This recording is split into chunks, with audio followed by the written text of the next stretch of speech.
On silver, this thing is completely mispriced. Meaning?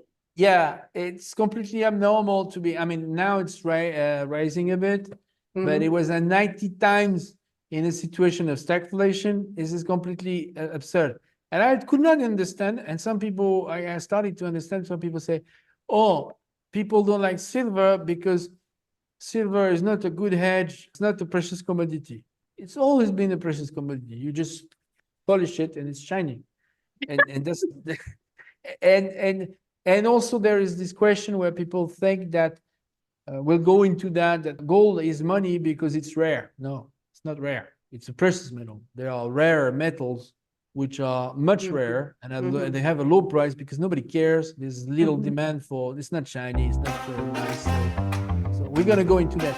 This short clip is presented by Edge. Edge is our pro-to-pro advisory service, which is all about the macro with a focus on one-to-one engagement with the hedge fund manager, Craig Shapiro, economics advisor, Geoffrey Fouvry, and direct access to LaDuc Trading founder, Samantha LaDuc. For more information about Edge, visit www.laductrading.com/edge. So there are misconceptions that are popular today about why people store of value. There's a lot of misconception about store of value. Yes, but you know what they're going to hear? They're going to hear silver is undervalued because in stagflation, it was 90 times more expensive. It was like 90 times more expensive for the price. What do you mean by that? Like, well, if you look at the data of silver, 100 years, the ratio has moved all over the place. It used to be a very small ratio against gold. Very small, like not even 16, even like lower than that, probably because of extraction. I kind of think that one of the other reasons, but it's not clear to me, because it's antiseptic. Silver is antiseptic. You probably know that. In the 19th century, trivia, in the western part of the US, people would put a gold silver coin in a bucket of water under the sun. Why? and then the sun. Under the sun. With the Under sun. the sun. Yeah, with the sun beam going on the piece of silver because it's physics. It does kill germs. It's used in medicine. I'm not here to sell you some special lotion. I was gonna say, okay. Yeah, but that's probably one of the reasons during the plague in Europe, this type of money was something a bit circulated hand to hand. With the plague, you're better off with something that kills germs. Antiseptic. Yeah, antiseptic. Okay. So the ratio has moved all over the place. It's been demonetized, and at the worst part, it traded at 90 times in the worst period of the last 150 years, 120 years, 200 years. 90 times is the bottom. It touched a huge disparity with COVID. So this ratio, you have a floor, which is industrial, and it's a strong floor because this thing is used in many applications. Solar is used for electronics. So below 18, you go, guys, it's not even speculation premium. People talk about monetary premium. It's speculation. So people will say, oh, there's lots of money premium in Bitcoin.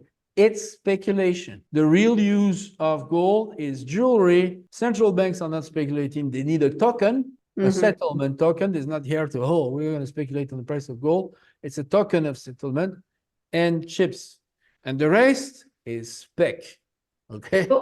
And the race is speculative. Speculation. You say, I need some gold bars because this and that. Yeah. It's not that it's not true that when you have monetary premiums, people like the shiny stuff. But in history, actually, the soft commodities, as we mentioned, so we are wrapping up in this hour, cycling back to the beginning, that soft commodities have this inelastic and they are very good at measuring monetary inflation. So you say, why is he talking about food? Why is he talking about food? It's because this is something that doesn't move in consumption. It doesn't move in value. The value of a soft commodity is its nutritive value, and that doesn't change regardless if you measure it with silver. It's actually going to be, the ratio is very stable over a long period of time. You're going to have spikes from time to time, but over a long period of time, it's very stable. So ratio of cigarettes to gold in 1904 and today, 20% difference only. Now you measure it with a scriptural monetary abstraction that use dollar or yen or whatever. They've all been issued a lot. Bitcoin is also a scriptural monetary abstraction. It's not a thing of value. The scriptural monetary abstraction are things to measure the things of value. They don't have value in per se. It's just names. So coming back to the point is the ratio of silver to gold in the ground is one thing, is the comparative, but the demand is industrial demand gives you a pretty strong floor below $18. And you see that with the inflation versus devaluation in miners that we're going to have to touch. I don't know if we can touch it today. Maybe we'll have to finish. Maybe we can finish today. Maybe it's up to you, whatever you prefer. But 90 times was really too low, ridiculous. So historically, you see that and say, this is too low. You look at the bonds below 4% with fiscal dominance at 385, where people thinking, oh, we have a monetary dominance and we're going to have a deflation. It's wrong.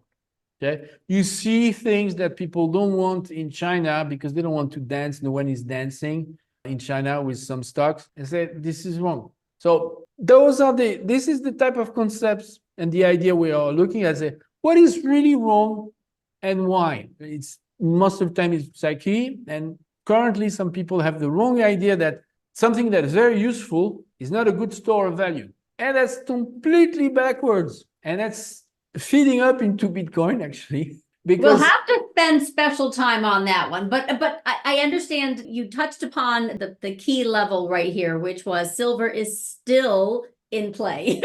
So oh yeah. Yeah. So that's what I really wanted to get at. So I mean, mid-30s, I wouldn't be shocked at all. I'd say, okay, it's a reasonable level to gold in the stagflation mid-30s. Mid-30s. Okay.